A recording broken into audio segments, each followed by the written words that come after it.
साथ ही मैं PR सालवी साहब से निवेदन करूंगा, PR सालवी साहब, एडवोकेट PR सालवी साहब से निवेदन करूंगा कि आप मंच पे आए और आज के इस कार्यक्रम में अपना वक्तव्य प्रस्तुत करें।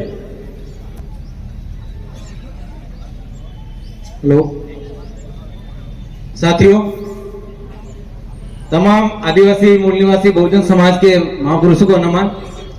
संविधान निर्माता बाबा साहब डॉक्टर भीमराव अंबेडकर साहब के श्री चरणों में नमन।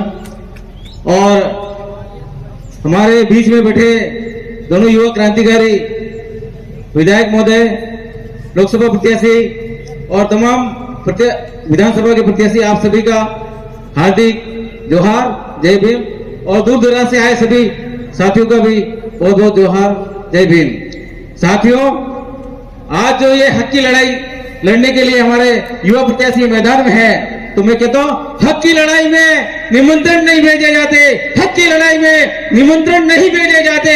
जिसका जमीन जिंदा है वो दौड़े चले आते हैं, वो दौड़े चले आते हैं। तो साथियों, आप सभी ने यहाँ आए और एक इतिहास बनाया।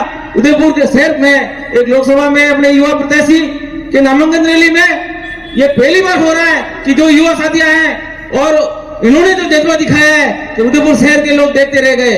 साथियों, ये तमाम युवा साथी जो आए हैं वो अपने खर्चे से आए हैं, इनको बुलाया नहीं गया है, भीड़ रुपए पैसे भेजकर भीड़ को नहीं बुलाई गई है, ये अपने खर्चे से आए हैं। साथियों, आज संविधान खतरे में है, हमारा लोकतंत्र खतरे में है और आज हमारा आदिवासी समाज जाग गया है।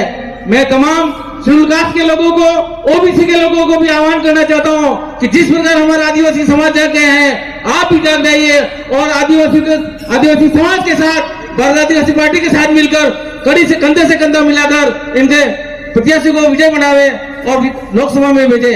साथियों, आपने देखा होगा पहले हमारे जो विधायक गए थे, राजकुमार जी रोड, 2 विधायक गए थे, उन्होंने विधानसभा में डंका बजाया। अभी हमारे 3 विधायक गए जो विधानसभा में डंका बजा रहे हैं। और अभी हाल ही में भाई कह रहे थे राजकुमार जी तो पहुंच गए, तो हमें प्रकाश जी को भी पहुंचाना है। जब 2-3 चित्तौड़ वाले भी जाएंगे तो हमारी आवाज आदिवासियों की, दलितों की, पिछड़ों की, अल्पसंख्यकों की आवाज लोकसभा में उठेगी। विधानसभा में हमारे युवा साथी उठा रहे हैं, लोकसभा में इनको जिताकर भेजना है ताकि हमारी आवाज वहां उठा सके। साथियों, भी हमारे विधायक महोदय ने उस झंडे की बात की। मैं एक झंडा की कहानी और बता देता हूं 1 मिनट में। बाबा साहब डॉक्टर भीमराव अंबेडकर साहब का वहां सर्कल बना हुआ है। नगर निगम ने उस सर्कल का नाम लिखा है डॉक्टर भीमराव अंबेडकर सर्कल। इसी नगर निगम वहां 50 फीट का बोर्ड लगा हुआ है, जय भीम का झंडा लगा हुआ था। किसी अज्ञात व्यक्ति ने उतार लिया, हमने FIR भी दर्ज कराई, प्रशासन ने अभी तक नहीं लगाया। और ये नगर निगम के महापौर ने परमिशन दे दी। हम झंडा लगाने गए, हमारे वागड़ी साहब भी साथ में थे, तो पुलिस प्रशासन ने आगे रोक दिया। और साथ में थोड़ी देर बाद RSS बीजेपी के लोगों ने कहा कि आपने परमिशन कैसे दी महापौर साहब, जाके मना करिए। तो महापौर साहब खुद वहां आए और परमिशन कैंसिल का लेटर थमा के गए कि मैंने पहले दी गई परमिशन कैंसिल की जाती है। अभी खंबा ऐसे खड़ा है।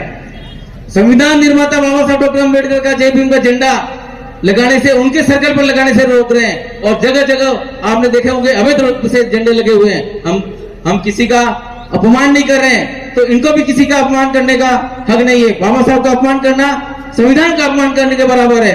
तो साथियों, आप मेरे भाई बता रहे थे कि उदयपुर लोकसभा क्षेत्र में पिछले विधानसभा में 3,30,000 वोट आए। सिर्फ ज्यादा कुछ नहीं करना है, जो 3,30,000 लोगों ने वोट दिए उनको सिर्फ 2 वोट नहीं तैयार करने हैं। कितने वोट तैयार करने? सिर्फ 2 लोग। कितने हो जाएंगे? 3,30,000 और 2 वोट प्लस कर दो, 6,60,000 वोट ऐड कर दो, कितने हो गए? 9,90,000। हमारा प्रकाश भाई जीत गए, जीते नहीं जीते? और इसी तरह बांसवाड़ा में करीब 5 लाख वोट आए। अगर वो भी 2 व्यक्ति को, नए लोगों को वोट डलवाते हैं, वो 5 लाख जो हमारे कार्यकर्ता हैं जिन्होंने वोट दिया, वो सिर्फ 2 लोगों को वोट डलवाते हैं, तो वहां 15 लाख वोट मिलेंगे, सबकी जमानत जब्त हो जाएगी लोग बांसवाड़ा में। तो इतना सा काम आपको करना है। साथियों, आज संविधान खतरे में है, यहाँ सारे लोग युवा साथी आए हैं, तो युवा साथियों को मैं बताना चाहता हूं, तलवारों की धार पर इतिहास हमारा चलता है, इतिहास हमारा चलता है। जिस और जवानी चलती है उस और जमाना चलता है। तो साथियों, आप सारे जवान निकल चुके हो, आपके पीछे पूरा जमाना साथ चलेगा और ये पूरा SC ST OBC माइनॉरिटी समाज आपके साथ में खड़ा होगा। साथियों, समय कम है, वक्त बहुत ज्यादा है और मैं संविधान के बारे में एक पंक्ति बोल के मैं अपनी वाणी को विराम दूंगा।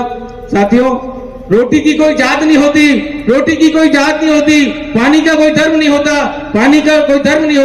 जहाँ इंसानियत जिंदा है वहाँ मजहब की बात नहीं होती। कोई कहता है हिंदू खतरे में है, कोई कहता है मुसलमान खतरे में है। धर्म का चश्मा उठा कर देखो यारो, आज भारत का संविधान खतरे में। साथियों, इस देश के लोकतंत्र और संविधान को बचाने के लिए इस लड़ाई में हम आपके साथ में और तमाम SC ST OBC को आह्वान करता हूँ कि इस लड़ाई में आपका साथ दे। धन्यवाद। जय भीम, जय जोहार, जय संविधान। बहुत बहुत धन्यवाद सालवी साहब। हमें पूरी आशा और उम्मीद है कि आपने जो स्पीच करी है उसका कहीं ना कहीं असर काफी रहेगा और काफी समर्थन मिलेगा आगे।